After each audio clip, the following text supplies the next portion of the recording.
السلام علیکم ورحمۃ اللہ وبرکاتہ۔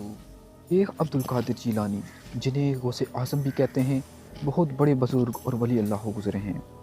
آپ کی ساری زندگی تبلیغ و اشاعت اسلام میں گزری۔ بے شمار لوگوں نے آپ سے روحانی فیض حاصل کیا۔ آج بھی دنیا آپ کی تعلیمات سے فیض یاب ہو رہی ہے۔ آپ کو بچپن سے ہی علم حاصل کرنے کا بے پناہ شوق تھا۔ آپ نے ابتدائی تعلیم تو اپنے قصبے جیلان میں ہی حاصل کی، لیکن دین کی اعلیٰ تعلیم حاصل کرنے کے لیے بغداد جانا پڑا۔ اس زمانے میں گاڑیاں اور موٹر کاریں نہ تھیں، اس لیے لوگ قافلے کی صورت میں پیدل سفر کرتے تھے۔ چنانچہ آپ کی والدہ نے آپ کو بھی بغداد جانے والے ایک قافلے کے ہمراہ روانہ کر دیا۔ سفر پر روانہ ہونے سے پہلے آپ کی والدہ نے آپ کو کچھ خوراک اور 40 اشرفیاں گزر اوقات کے لیے دیں۔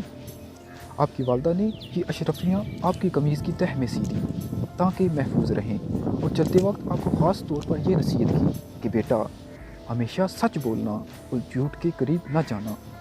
اپنے ماں کی اس نصیحت کو غور سے سنا اور سفر پر روانہ ہو گئے۔ قافلے کے لوگ ڈرتے ڈرتے سفر پر روانہ ہوئے۔ انہیں اس بات کا بھی خدشہ تھا کہ کہیں راستے میں ڈاکو قافلے پر حملہ نہ کر دیں، کیونکہ ان دنوں راستے غیر محفوظ تھے اور ڈاکو اکثر قافلے کو لوٹ لیا کرتے تھے۔ آخر وہی ہوا جس بات کا ڈر تھا۔ قافلے نے ابھی سفر کی 2 منزلیں ہی طے کی تھی کہ ڈاکوؤں کے ایک گروہ نے رات کی تاریکی میں اس پر حملہ کر دیا۔ تمام قافلے میں افراتفری اور بھگدڑ مچ گئی اور ڈاکوؤں نے اہل قافلہ کو خوب لوٹا۔ ایک ڈاکو شیخ عبد القادر جیلانی کے پاس آیا اور کہنے لگا، لڑکے، تیرے پاس کیا ہے؟ آپ نے جواب دیا، میرے پاس 40 اشرفیاں ہیں جو میری قمیض کی تہ میں سلی ہوئی۔ ڈاکو نے آپ کی اس بات کو مذاق سمجھا اور ہنستا ہوا آگے گزر گیا۔ اتنے میں ایک اور ڈاکو آپ کے پاس آیا اور وہی سوال کیا۔ آپ نے پھر وہی جواب دیا۔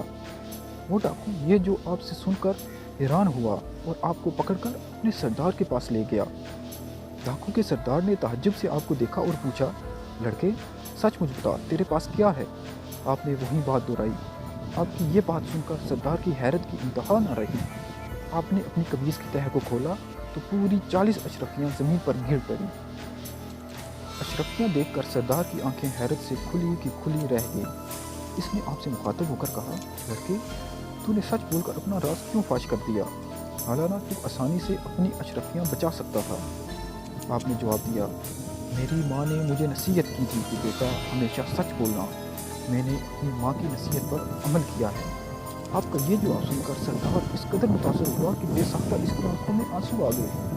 وہ سوچنے لگا، ایک طرف یہ لڑکا ہے جسے اپنی ماں کی نصیحت کا اس قدر خیال ہے، اور دوسری طرف میں ہوں کہ اپنے مالک حقیقی کے احکام سے غافل ہو کر بے گناہ لوگوں کو لوٹتا ہوں۔ اس کے دل سے غفلت کا پردہ دور ہو گیا۔